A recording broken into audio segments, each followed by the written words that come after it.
નમસ્કાર મિત્રો, વિડીયોમાં તમારું સ્વાગત છે। જી હા મિત્રો, અત્યારે હાલ મોટા અને મહત્વના સમાચાર સામે આવી રહ્યા છે। તો મિત્રો, સમાચારમાં વાત કરીએ તો નાના બાળકોને એકલા છોડી દેવું કે કેટલું જોખમ ભર્યું બની શકે છે એનું જાગૃત ઉદાહરણ હાલમાં સામે આવ્યું છે। એક માતા માત્ર થોડાક ક્ષણો માટે તેની નાની દીકરીને ઘરમાં એકલી મૂકીને બહાર ગઈ હતી। જો કે આ થોડાક ક્ષણોમાં જે બન્યું તે જોઈને દરેક માતાએ સમજી જવું જોઈએ કે નાના બાળકોને ઘરમાં એકલા મૂકી દેવામાં આવે તો તેનું પરિણામ શું આવશે।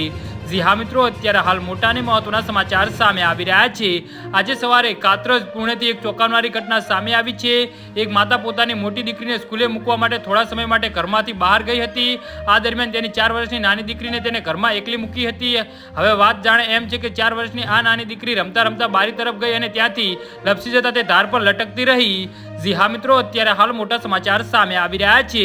જો કે સદભાગ્યે ફાયર ફાઈટર યોગેશ ચૌહાણે બાળકીને બારી પર લટકતા જોઈ હતી। આ દ્રશ્ય જોયા બાદ યોગેશે ચૌહાણ તરફ જ બાળકીના ઘર તરફ દોડી આવ્યો અને ફાયર ફાઈટરે મદદ કરવા માટે દરવાજો તોડવાનો પ્રયત્ન કર્યો, પણ એટલામાં જ બાળકીની માતા પાસે આવી ગઈ અને દરવાજો ખોલી દીધો।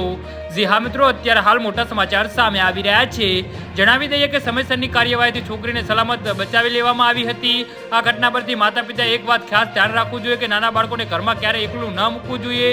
જો કોઈ કારણોસર બાળકને એકલા રાખવું પડે તો દરેક ઘરની ખૂણા બારીની બારણાની સલામતીનું પૂરતું ધ્યાન રાખવું જોઈએ। જી હા મિત્રો, તો આના વિશે તમારું શું કહેવું છે તો નીચે મારા કમેન્ટ બોક્સમાં જરૂરથી જણાવજો। ધન્યવાદ।